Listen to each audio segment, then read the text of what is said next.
Hello, this is Sarah Poet, and today I want to talk about soul binding and blood covenants and some things that I am currently tracking right now. I've been walking this path, and I was instinctively talking a lot lately about return to rightful owner, like all resources, all life force, returning to rightful owner now.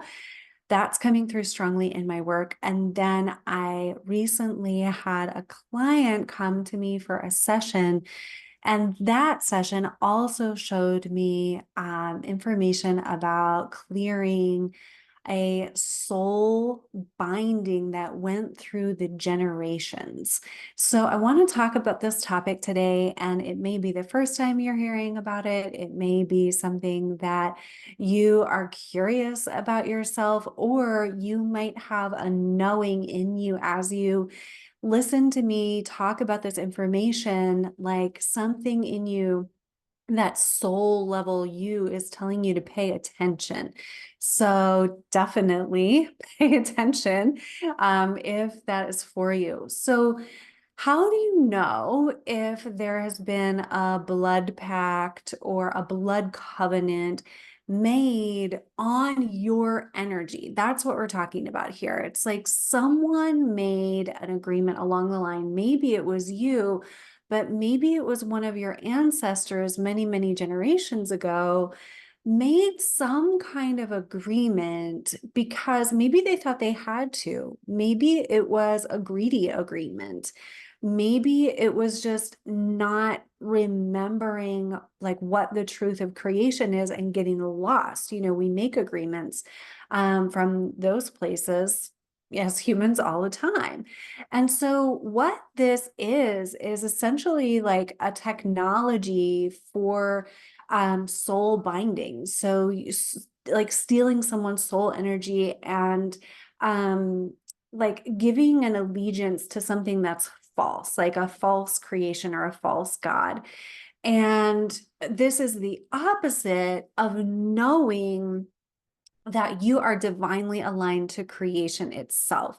So the more and more we remember like this holy creation, Mother, Father, God, a unified essence, Trinity fields, all of this. It's a long walk and a lot of coming home, and we're all, like at some point on that path from not even knowing to like knowing but still remembering more, or knowing but wanting to know more, or we're getting sovereign and we're getting free, and we do that through the unified creation and the architecture that upholds unified creation. So I recently talked about that in another video on my YouTube channel.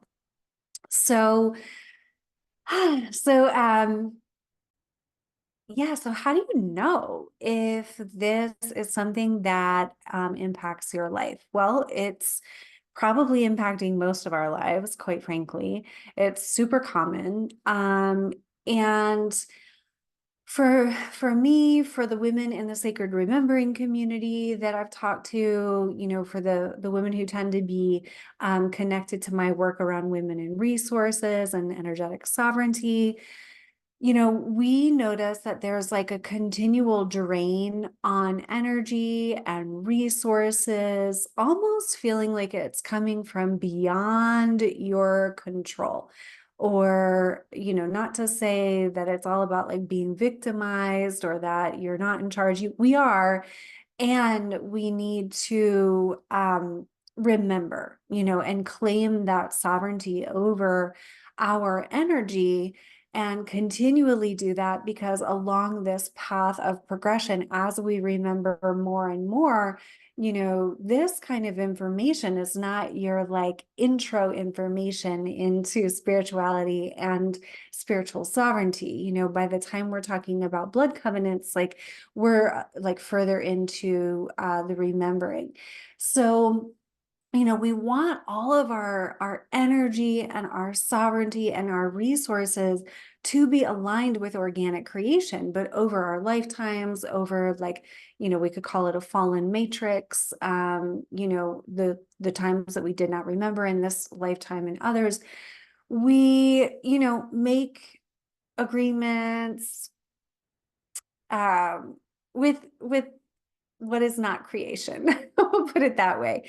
And so anytime we're in like an agreement that is with a false creation or a false matrix or a false God, and like that would be binding to the soul because of that reinforces, nefarious energies who would love to control your energy. And so then it makes you kind of like a spinning top, like you're just spinning your wheels and kind of like wasting energy, right? Well, you are, because these nefarious forces would love to watch you spin your wheels and then siphon the extra energy that you produce. Okay. And so this is happening all the time.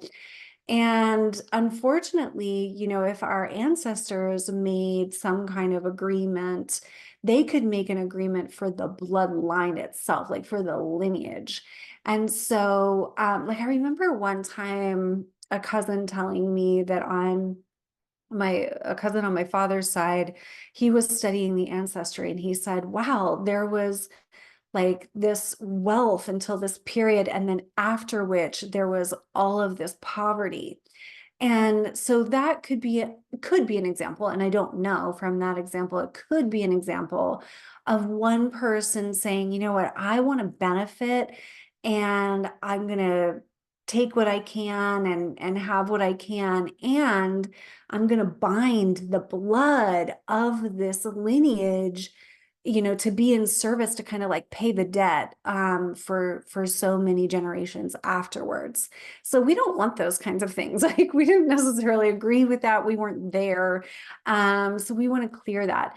So again, it's very common. It feels like there's a drain on your resources. I would say too, if you have a family history with, religion, cult kind of religion or cult spirituality, that kind of thing.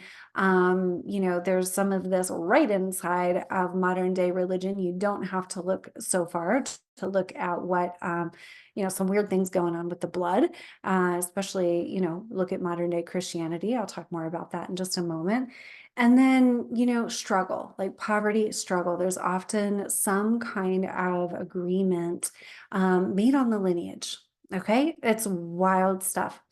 And I've been looking at this myself because I just had this really, really deep sense that others had resources that were actually my resources. And I cannot explain that with logic. That's more of a gnosis. That's more of a knowing that, I like I felt that, I have always felt this like abundance in my soul, but like maybe it wasn't coming into the 3D, but I'm watching the other people who are actually denying things like family abuse and child abuse. I'm watching them like have all of this resource wealth. And that just showed me firsthand that, there's got to be some kind of black magic going on, because organic creation would not necessarily reward or replenish something that is taking and stealing the energy and the soul energy of children throughout a lineage. And so it's like, well, if people are participating in that, and they're like, owning multiple houses, driving multiple nice cars, and, those who are like standing up for justice are impoverished, then we have an issue here. Like we have something that's like completely amiss, and it is. And so, I have just been, yeah, going through this personal process where I'm really intuiting this is the moment for return to rightful owner, like return to rightful ownership. And with my work with the regenerative feminine, my work with the gold frequency, if you are not signed up at sarahpoet.com for my email updates and event invitations, please do that, because just last week we had a gold frequency event, and one of the major energetics that I'm picking up on for the gold frequency that's building now in the earth and that we are able to interact with in this regenerative feminine resurgence that I talk about, that is heartland. This is my work. And so if this is like sounding good and feeling good, please sign up at sarahpoet.com and join our next regenerative feminine event. Join the next heartland event. And, we are weaving this together, like we are stronger together. That is why we have the Sacred Remembering community as well, because we are weaving these things in divine remembrance for this like new earth, sovereignty and regenerative feminine, and like the coming back of the feminine. I talk about this in various spaces in various ways. And so, stay connected with my work and subscribe and all of those things so that we can go deeper together. And so, yeah, I was saying that in the gold frequency event, my intuition was like, hold a gold frequency event. And then as we were coming up to the gold frequency event, it was like the gold frequency helps to return energy, resources, soul, internal, external resources, all of that return to rightful owner. And so it's very powerful. Like it's a very powerful, it's not a clearing, it's not a cord cutting, it's like settling the score almost. And of course, that's going to apply to all of us because this is organic creation, right? So it's not like we're just like, oh, I've been victimized in this lifetime. I want everything returned to me that was taken from me. Heck yeah, of course we do. But, maybe in previous lifetimes, we were on the other side making the other choices, or maybe, before in this lifetime, before we knew better. And so it's a peaceful thing. It's a purifying thing. It's a reverent thing. It's not just like a give me what's mine or give me what was taken. It's like, I want this for the whole lineage. I want this for creation itself. I want peace on earth. I want like purification, and I want this to not be able to happen to anyone. I want, each person, each child, each holy person to be sovereign in our energy so that, we are not able to be like so suspect to soul binding, which happens in situations like abuse or oh gosh, so many circumstances where we kind of give our authority over to something that is not organic, unified creation. So that's essentially our whole lives, right? Until we're like learning better and teaching our children to align to organic creation and to their own source connection, which is the way that we return all life force to rightful owner, and that we return to our own soul connection, source connection, and mission and blueprint on the planet. It's kind of the only way to be, because if we are not in direct connection with that soul and source connection, then we are in a diverted sort of energetic pattern where we're trying to derive our power from something else. And that, my friends, is where it gets corrupted. So, all right. So I want to specifically talk about blood covenants, blood pacts, okay? Because this is like through the blood, through the lineage. And this gets pretty gross because, yeah, like it could be a lineage binding, but it could also be like a sacrificial event has happened, which, some religion has normalized. And we also have an abundance of satanic ritual on the planet that we find it hard to talk about because it's so wacky and so unfortunate and so traumatizing that by the time, we get through the awareness that these things have happened, it's like, oh my gosh, it like it takes a long time. And I'm specifically speaking from experience because I did learn that my family had a direct connection to satanic ritual and satanic ritual abuse. And so there were massive decisions made, on like from some lineage holders on the part of others, on innocence. And of course, this happens to innocents and children the most because it's like that's where you're the most corruptible. Because like stealing is the easiest, in pure innocence, unfortunately. And so that's how the like corrupted, that's how Satan works. And so in those situations, you would specifically, they would be using blood to make covenants and pacts. And so, just pausing and breathing there and clarifying that energy. And as we name some of these things, it can feel really hard and it can feel really gross to acknowledge that energy. And it is by not acknowledging that energy that all of this has continued to exist for so long in the dark. So, you clean and purify your field and claim your direct connection to source creation. And, we can acknowledge those things without it being like, a pull on our own system or our own energy. So, okay, so to clear the blood, right? Like, so then you learn, oh my gosh, maybe I'm under some kind of spell, some kind of blood covenant, some kind of black magic with blood.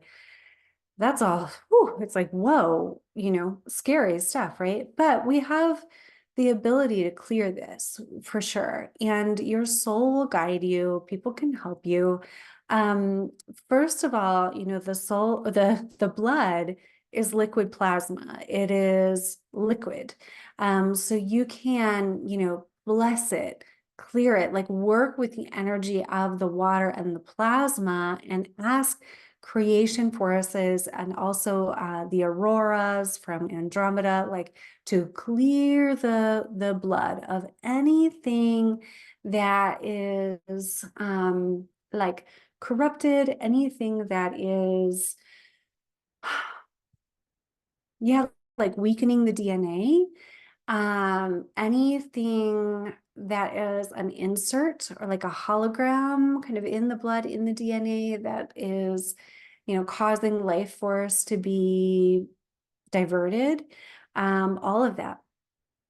And really get clear in your own intention that your blood be cleared, clarified, upgraded, and um, you know, continually so. Like many of you, if you're listening to this, hello, like you're special. And so many of us who have come to the planet to kind of deal with some of these hard things, and bring, new information to the planet, like awakening information to the planet. There's many of us. You could call us star seeds, but it's like we could be very old souls. We could be incarnating from various interstellar places, to come and lift Earth's consciousness at this time. Well, gosh, like again, speaking from experience, taking on a lineage that had DNA from, is very angelic DNA, and then also very compromised DNA. Like the angelic DNA that my lineage has held have been like, you know, uh, tampered with, or like interbred with very negative, interference kind of DNA. And so I'm one of the soul types that raised my hand and was like, I'll go in and help to actually clear the entire lineage and the blood of this lineage of those negative forces. That's part of my soul mission. And so that's tiresome. It is hard on the human being. There's a lot of like, what the actual fuck kind of moments. It's been very difficult, to say the least. And part of me would prefer to not make this video or recording and, instead go sit in the sun and like continue to just feel better. But, there's also part of me that knows in a big way that I did come to give back. And so it's like not that I like want to give a recording about blood covenants. It's that it is necessary for me to do so. And so that is why I'm sitting here on this Tuesday afternoon doing this. Okay, and so let's see how to ease into this next topic. So, we have this really weird thing. I'm just going to go for it. Like, we have this really weird thing in religion where if you go into a church, the ritual, this ceremony that the church has told Christians to do is actually to drink blood. So in this context, how does it feel to drink blood and eat flesh? Like that seems a little weird, right? Like, hello, why are we doing a blood ritual in a place of worship where we're supposed to be connected to God? Well, sorry, it's not the authentic creational experience of God that Jesus Christ himself would have wanted you to have. So we have this thing called a crucifixion implant, which I've also been tracking. I know a lot of people have been tracking how this, it's been so prevalent, I think, in all of us, and especially in our men. And I'm seeing in the field, in the energy field, in the collective field, evidence that we're clearing crucifixion implants widely, and our men are, which is very, very exciting. In a previous episode with Mary Costello, I think it was 159, she talked about noticing this. She was having this vision of a field of men versus like men on crosses. And so you can go back and listen to that episode. It was so excellent. And in that same episode, I was talking about having this vision of like planting this beloved man's feet in the soil. And so since then, these other things have been revealed, these other indicators that indicate that we are healing crucifixion implants, which is wonderful. So the crucifixion implants are like sacrificial implants. It's like, we are told that this Messiah came and that we are saved because of a sacrifice, like and a killing sacrifice. And then we are to drink the blood according to that sacrifice. It's like whoa, that feels like a bad fucking dream that's been at play for a couple thousand years now. So why are we drinking the blood to celebrate sacrifice? Like, oh my gosh. So, okay, so it's binding. Like every time there's something energetically binding of everyone's soul that participates in that, that's like, I'm not worthy. I have to continue to sacrifice like this Savior did. And think about it, like Jesus Christ is up on that cross, bleeding, dying apparently for us. And we are then, okay, so two things. his feet are lifted up off the ground, lifted up, right? We talk about this in that podcast episode as well. It's like he doesn't even get like buried. Everything's like lifted up out of the ground. So we're disconnected from the planetary logos. He's like the God essence is disconnected kind of in the collective psyche at that point, and through this crucifixion implant, through the collective psyche, it's disconnecting the Christic, like the Christ essence from the earth. And we need, this is why like Mary and I are having visions of men planted in the earth. Like we need, the planetary logos needs this Christic energy to run through the planet along with the Sophianic essence of the feminine. So we need those both running together. Shoot, I said two things and then I forgot the second thing. Maybe it'll come back to me, but I should never say two things because then I just go on and I didn't get back. All right. So moving forward,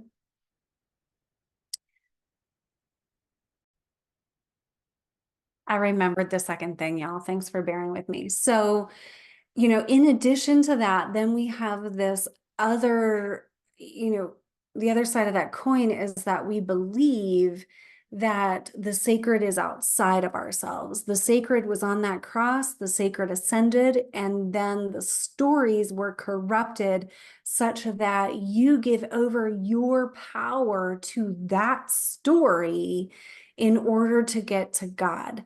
Now, I'm not going to go into this episode about what or who I think Jesus Christ actually was and Mary Magdalene. I've got big love for all of them, big love for the Essenes. That's not the point of this. It's that Jesus Christ would not have wanted you to have this crucifixion implant and to think that the sacred and the source connection is outside of yourself, because when you do that, you are enslaved. You are corruptible. You are, owned by a false god, essentially. And so am I saying that, yeah, you know what I'm saying. I'm not trying to take on like every kind of establishment. I am trying to get out, truth and truth according to like as I have found it. You can totally disagree with me. I'm not going to argue because it's not a good use of our energy. So everyone is in like, you find your truth and you sense, what is true for you. And let's all keep in mind that the mind control and programming that has been present on this earth is very widespread. It is right inside of the heart of major religions and everything like that. So, mind control being so, so, so thick. So just for a second, just imagine that this crucifixion nonsense is meant to keep your soul bound to, a false story of soul enslavement, and then think, well, if that's true, do I want to keep doing that? And that's up to you. That is your soul's path. Like, I'm not here to tell you what to do with your soul's path.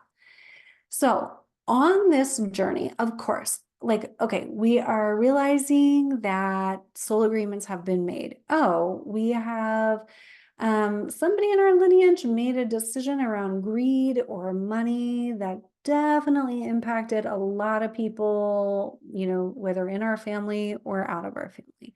Oh, the money thing gets real interesting, y'all, because that's a big area of black magic and a big reason why lineage curses would have been established. So this is no joke. Okay, so yes, we are doing soul retrievals. We are healing our trauma. We are, healing the blood itself.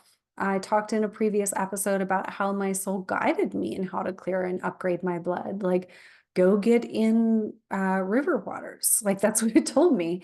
And we know that like I really believe that your soul is going to guide you in how to clear and upgrade your blood along your path. And I would say, basic things like nutrition, good water, good minerals, good information, like good frequencies, right? Like, are you listening to the news? Are you listening to like sacred mantras, right? So what kind of sound frequencies are coming into your body, into your cells? Are you sleeping well? Do you have like, are you deeply resting? Those kinds of things are all going to upgrade the blood as well as a lot of intention.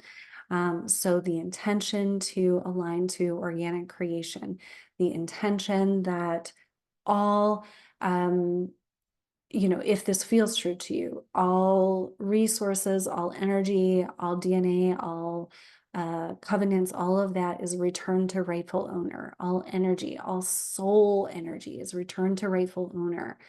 Um, yeah, like a lot of intention and strong intention and strong communication with organic creation, and those that support organic creation can go a long way. I know that as I have traveled this path and gotten more and more sovereign, more and more like free of this shit, I also find that my voice is stronger. And like also when I talk to the divine, and before it was kind of like a lot of like begging and a lot of like space in between, when I was quote unquote praying. And now it's like a more robust conversation because I know that with my words, I am deciding, I am creating. And so, like, I also believe that that has gotten stronger for me because I am closer and closer to like the essence of the organic creation. And that's what I'm inside of in my life and my sacred spaces and where my soul resides. Whereas, for many years on the awakening path, like when we're kind of dabbling in things like new age spirituality, and I don't want to go too deeply into this here because I want to tell you about this session that I recently had, this story, which was really awesome and revealed some things to me. But I'll just mention that the um like new age spirituality and the paths that we can go down on that road, many of which are also corrupted. So if many of us, we talk about this in sacred remembering all the time, like we leave religion, right? Because it feels so oppressive. We understand that there's something oppressive about it. It feels like this dominating male god, oppression on feminine. And then we go into new age, and that, goodness me, there's so many ways right there that feminine energy is also being, um, like I would say corrupted and also siphoned, like all of the moon worship stuff that it's like, oh, you leave religion and then you start worshiping the moon. Like, please no, the moon is not a light source. It is not solar. It is not organic creation, and the unification of the Christos Sophia, the Christic essence is what we're going for. If anyone has a question about that, please email sarah@sarahpoet.com and give me your questions about anything I'm saying, and I will try to answer you. I love hearing from you. Okay, so it's not just like getting away from religion and going to new age. Then we also have this vacillation with people trying to go back to religion because, like, they're looking for the unified template. No, you have a unified template in your soul, and you're trying to find the unified template of creation. That is what you're seeking. That's what you're searching for. Please, like, stay true to the journey. All right, trust yourself. Okay.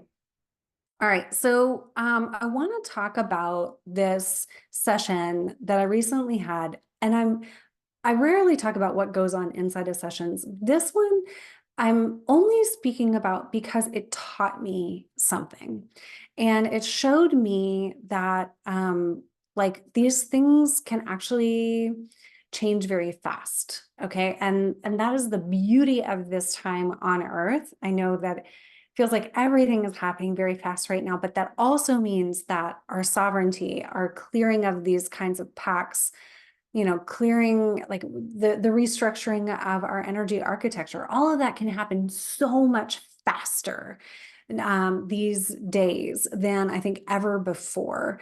I think there is like a great speeding up and a lot of help on the planet right now. And it's a hard time to be alive, and it's an exciting time to be alive.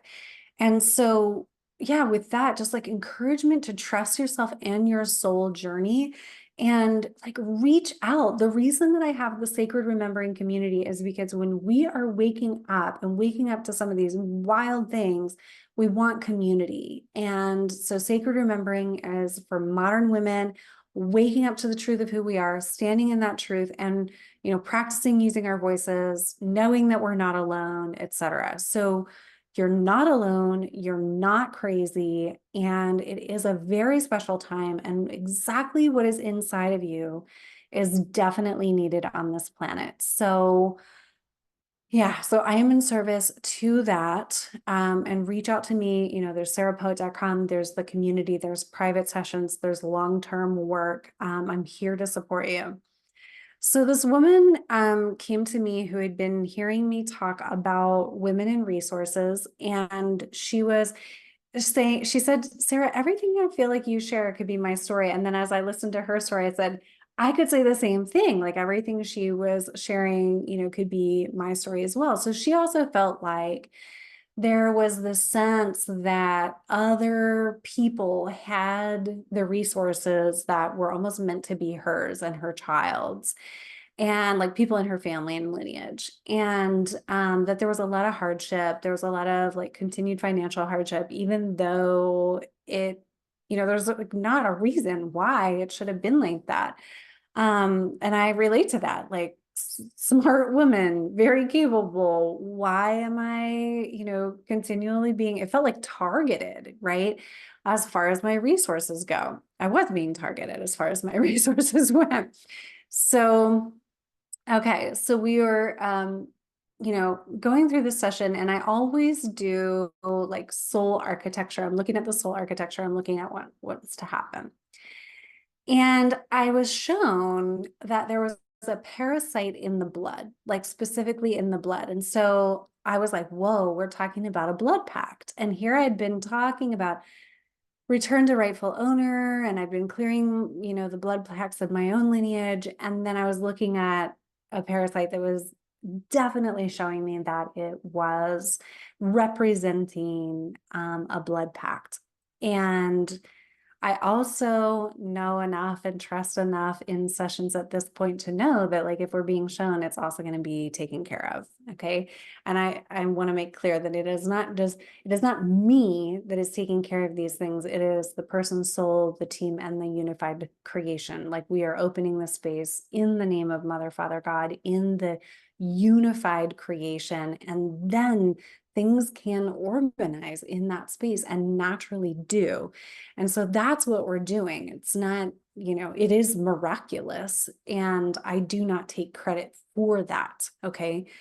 So, okay, then I was shown another symbol, and I was shown a grandfather, like great great or three greats, I'm not sure. And this person was a farmer, and they were holding a tool that had become a snake, a serpent of a negative sort. Okay. And so he was showing me, and he was communicating, and I was also just like sensing what was going on, right? So he wouldn't let this go. He wouldn't let this tool go. It was like he was holding the tool, and he was like holding it because it was this neck of this serpent that would like come to life and then return to a tool and become a serpent and then return to a tool. And his message to me and to his great great great granddaughter was, I had to do it. He had to make some kind of agreement. He had to make some kind of sacrifice, and he didn't want to. And that was the thing, because I think when you experience these things, I know for me, it was like, who did this to me? Who decided this? Like, it's like you feel so hurt. You feel so hurt that someone would have decided to just give away the lineage like that. Like, why am I suffering because of a decision that somebody else made? Is how it can feel, right? And it's like when there are soul bindings and blood pacts, you can work your ass off and it won't necessarily change a thing. And that's really, it's like sad to say, but also it's glorious because you are the one that came for this in your lineage. Like you are the clearer of this in the lineage, which is why it feels so uncomfortable and why you are the one that is aware of these things, because it's your, like your soul raised your hand to come clear it. Okay. And so that's what's happening. So this client, like this, this woman in session with me, she was also the one in her lineage that had raised her hand, and it's felt super freaking uncomfortable for her and her child financially. And yet she's the one with the eyes to see.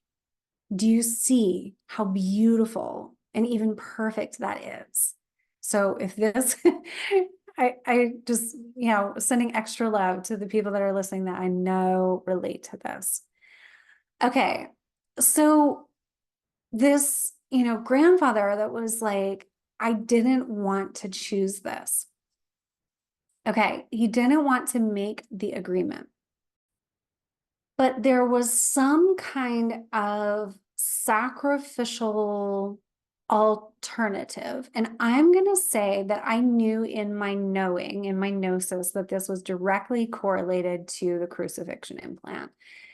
And like, it was this, like, I have to sacrifice this for like survival. I have to sacrifice this for survival, was the belief. And he was really aware that he had been duped. He was really aware, but he also was like, I didn't have any other choice at the time. And so what happened was, like, as the parasite cleared from the blood, and as this grandfather, as we were all there together, the snake returned back to a tool, and then his feet reconnected with the planet. So he was a farmer, and he was disconnected from the land, and how he made a living. And he was like having a hard time making a living as a farmer. And so decided that he had to sacrifice. And then, the family could continue, like they survived because of that sacrifice. But there was this blood covenant in the lineage that traveled on down. And now it is gone. It is done because this woman has decided to clear it and has decided to, like, just commit to a soul path and be an allegiance to, rightful prosperity instead of the sacrificial kind of prosperity. So this was so beautiful and so exciting to me, because it's another example, like evidence, from all of the dimensions, or like the dimensional aspects of reality, that the reunification of this masculine energy and this great great great grandfather, or represented by him, was coming back into rightful relationship with the earth and the earth's resources. And then, oh my gosh, brothers and sisters, all this ancestor wanted to do after this blood parasite was cleared, all he wanted to do was plant. He wanted to plant. And I got the sense that he was actually planting like resources. He was planting what would grow in generations to come. And it was funny because it was like in this, space he was still willing to communicate to me. And he was like shaking his head, yes, as I was talking, and he was agreeing with me, but he was like, I have so much work to do. So that binding and like him holding that serpent tool, and the sacrifice, the binding that represented, it was like wasting his life force energy because then he was holding it as well. He didn't want to be holding it. And then when it was cleared, he was like, I have work to do. And he got right back there in the soil, right back there into investing into future generations. So I think I will leave you with that because it is such a hopeful metaphor, and let it speak to your soul. And yeah, like I said, this is very big information, and so please do not freak out. Do not go into fear.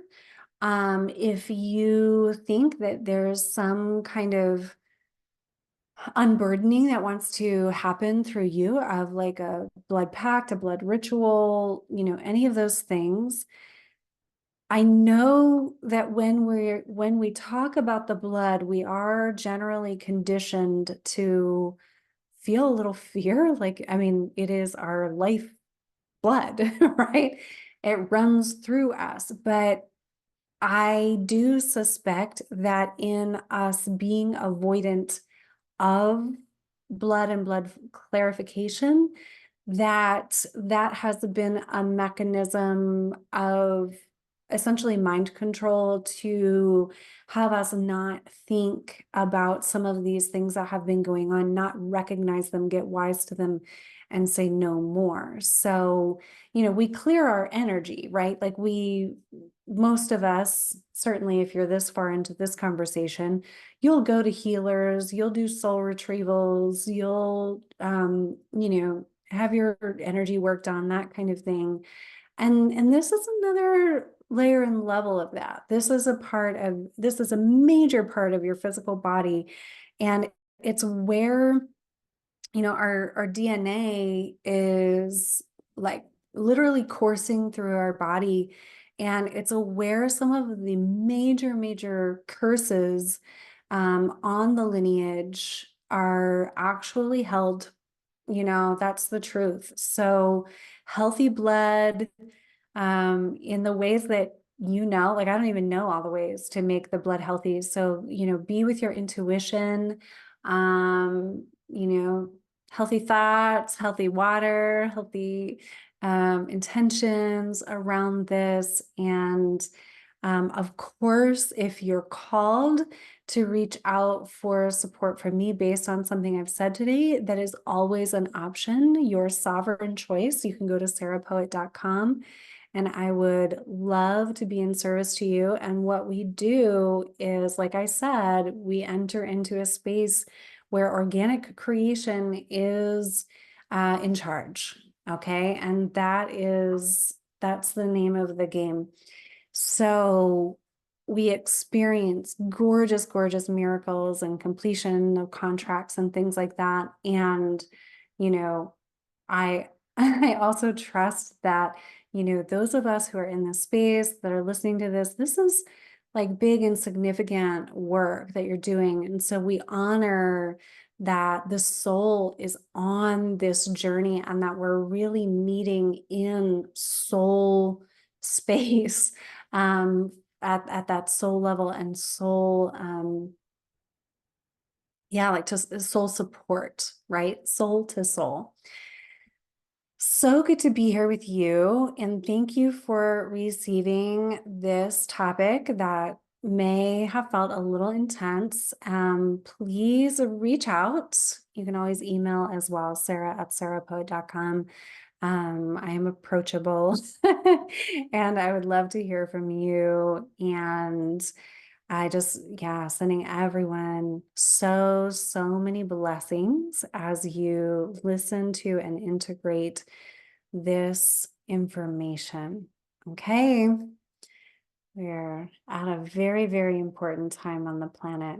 And yes, to returning all resources, all force energy to the rightful owner in the name of organic creation, a unified God, and like the power of what is about to transpire on the planet as more and more of us realize that like this is the name of the game. It's very exciting. It really truly is. So much love.